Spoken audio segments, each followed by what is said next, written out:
Hey there, I'm a cutesy anime dragon, but I was killed by some drungo, and now I live with my parents and make videos about video games. And today I'll be reviewing Prey! But we're cool hipsters, so we're not just going to hand out a meaningless numerical value, but we're going to talk about a game's themes, mechanics, and its execution in comparison to other games that have come before, because we believe that every idea comes from somewhere, and we made the show to explore that. We have thought long and hard about a title for this series, and are proud to come up with New Under the Sun. Oh, fart. Prey is a reimagining of a 2006 game of the same name, which has very, very little to do with the original, if that's what you actually care about. It was developed by Arcane Studios, who made Dishonored, and published by Bethesda, who is starting a collection of other game studios nowadays. The game retails for $60. It's a first-person shooter that falls into the action RPG category, which is a to System Shock, a genre-defining classic that would probably run on an oscilloscope. You are Morgan Yu, of a pair of siblings who run the Transtar Corporation's totally safe Talos 1 space station, a former Soviet alien prison that orbits the moon where it does the only sensible thing to do on an environment so dangerous that the USSR stopped using it. Experiment on the imprisoned excessively hostile aliens and use their weird biomaterial to make into space steroids to sell to rich people. Interestingly, the game is set not just in the near future, but also an alternate timeline where John F. Kennedy avoids getting Kennedy'd and accelerates the space race and gives the whole game a cool mix of a retro and modern aesthetic. The game begins with Morgan realizing that he/she has no memories and everything's gone to hell as the totally captured dangerous aliens escape and start ruining everyone's 9 to 5. Your brother Alex, like all older siblings, is afraid of failure and wants your help to clean up the mess and go back to normal operations. But a recording of you told you, I'll stop, to blow up everything, including yourself, because the aliens clearly skip sex ed because they multiply way too quickly. One of the major themes of Prey is horror, which mostly comes across in the design of its enemies and the environment. The first and coolest enemy is the Mimic, who has the ability to change itself to the appearance of any physics object, and ruins your day if you get too close, which really works well with the horror aspect as you have to be careful and examine the environment before combing it for goodies. However, the design of the rest of the Typhon genus are a bit lackluster. The Phantom is a biped smoke monster and it can dash around and hit you with Psyblast and its other elemental flavors. The Poltergeist is invisible and honestly not even harmful, and the others are just demon meatballs with varying amounts of stupid attacks.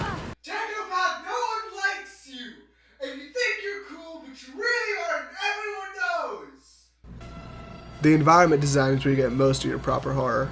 The lighting is great. The splatters of blood and space glue and of course the horrifyingly mutilated corpses tell a story through the environment you just can't get in your broken indie horror game.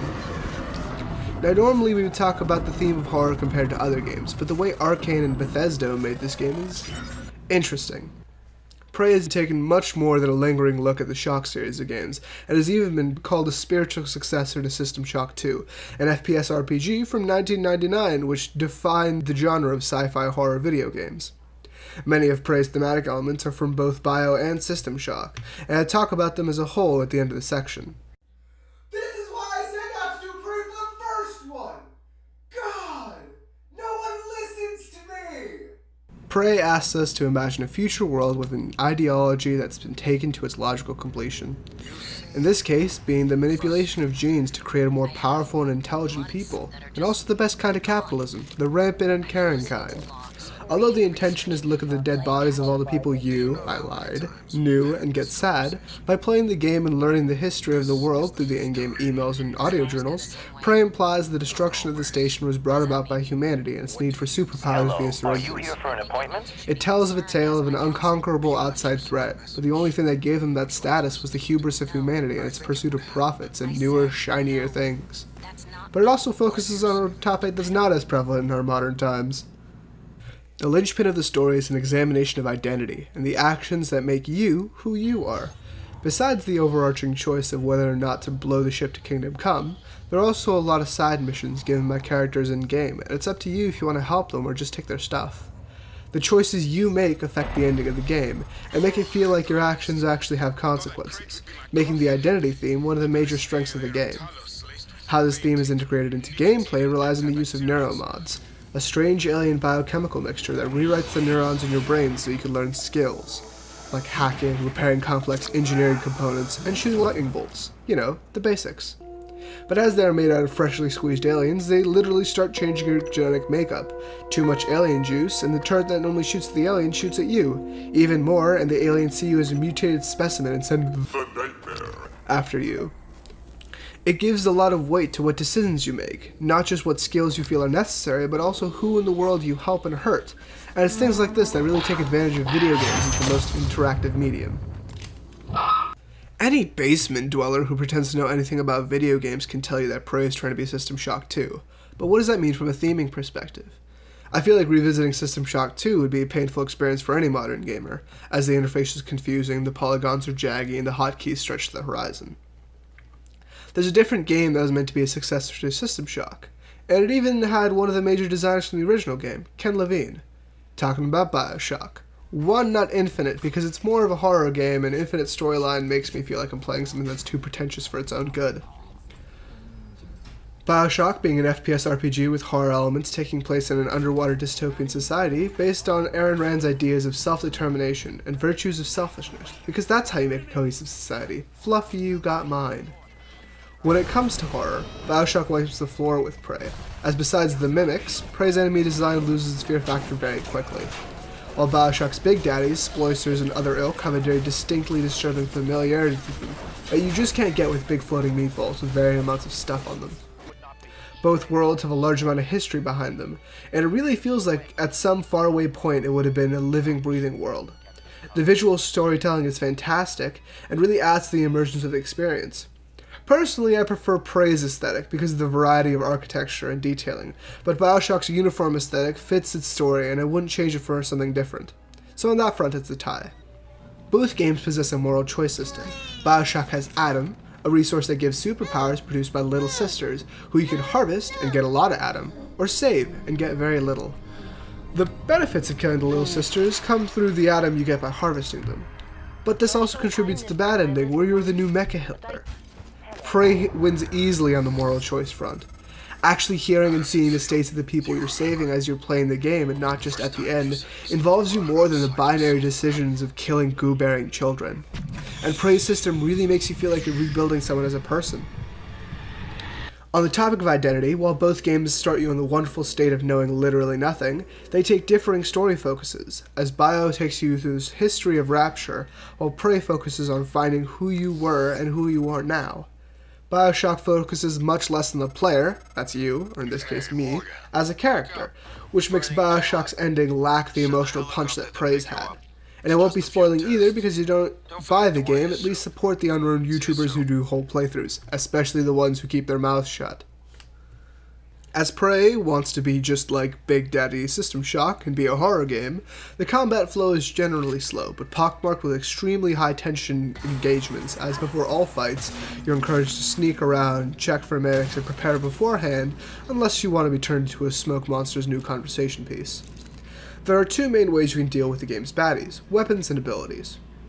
Overall, the weapon design / function is cool, but don't really take advantage of the setting.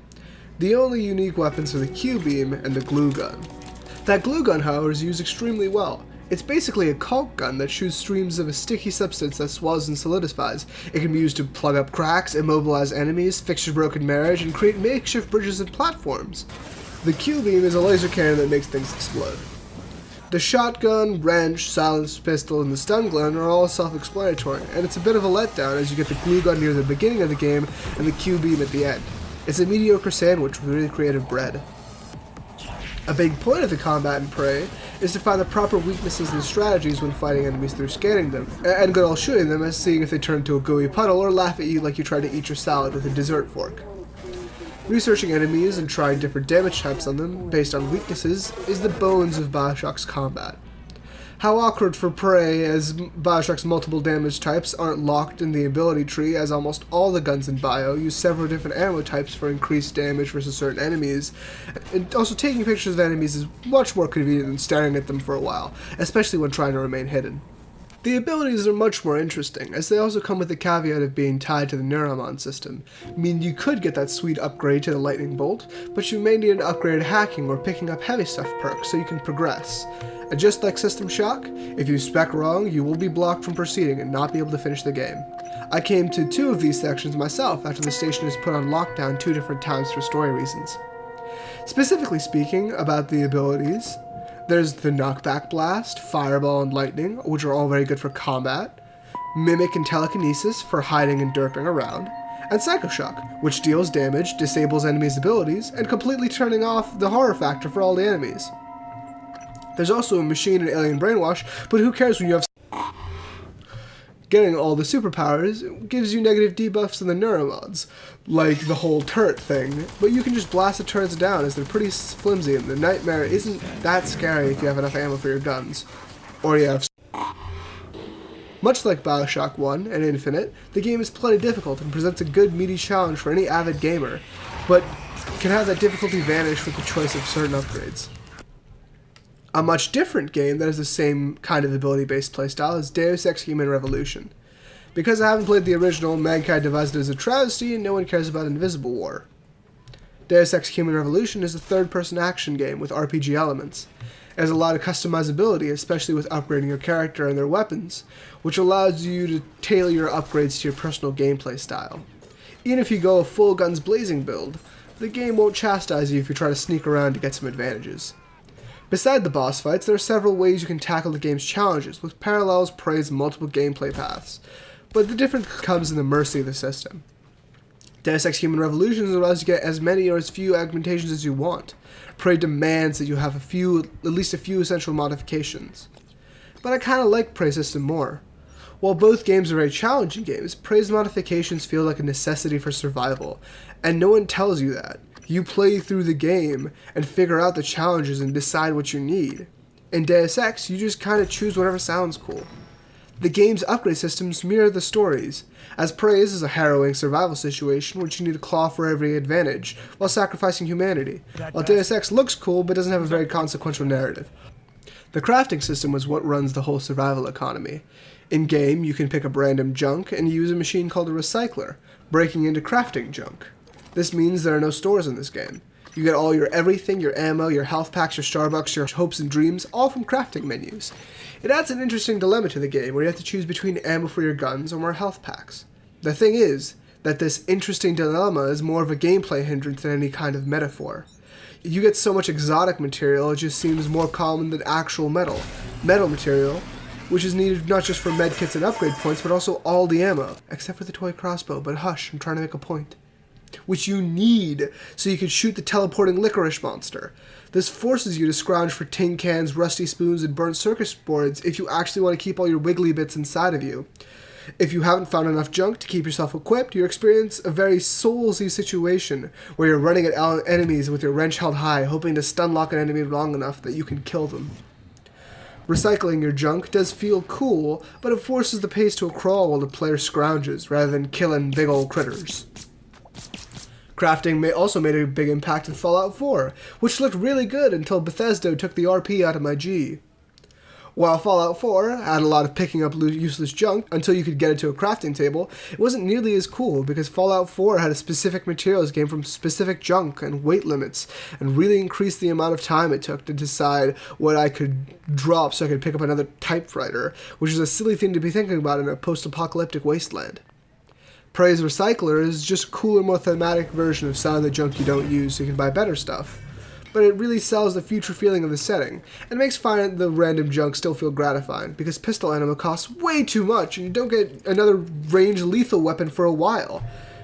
You're still crawling through vents and looking through crates for garbage, though. As a whole, Prey has a bizarre feeling to it. It's very impressive, but little things like the resource economy and audio mixing are poorly done. For example, if something spooky happens, there's a sting in the music, but it can happen multiple times in a row if you don't find what initially caused it, and it can reach a very painful pitch, which sucks because the music as a whole is quite fitting and is a credit to Mick Gordon, the same architect behind the Doom remake's powerful soundscape. It feels like there was a lot of thought put into the game, but the mechanics aren't built for someone who doesn't know what they're getting into. See, when I got the game, it came with a pre-order bonus of a shiny shotgun, which made me think it was like Half-Life, and I should have enough ammo to proceed if I just follow the path of least resistance, because I have all these guns now. See, Half-Life is an old-school FPS, which they valued fun gameplay before cutting-edge graphics, so running out of ammo isn't that much of a worry. But Prey demands that you hide, side quest, and take every possible advantage so you don't have to worry about ammo. Because I didn't do that in my first playthrough, I had to resort to running past enemies instead of fighting them, meaning I couldn't side quest as I barely had enough resources to finish the main quest, meaning I didn't have enough skill points to get many useful perks, which eventually led to my abandoning of the save file, when it reached a point of no return and had no way of proceeding. If I hadn't pre-ordered the game, I wouldn't have received the shotgun and wouldn't have had this poor experience. Other poorly executed ideas include the microgravity section, where you're flying around the outside of the station and you can marvel at the silence and the majesty of space. And there are already active hostile enemies out there, but you really can't use the outside to get anywhere as you need the airlocks to be open to actually travel, and the airlocks are shut until you reach those areas and open them. Then, when you have everything unlocked and you have the whole vast Talos 1 space station open to you, there's a bunch of monsters out there waiting to gank you, which like Steam summer sales or the Black Death kills all motivation to go outside. It feels like a game for people who are fans of the Shock series, not just a person who enjoyed the game, but a fan.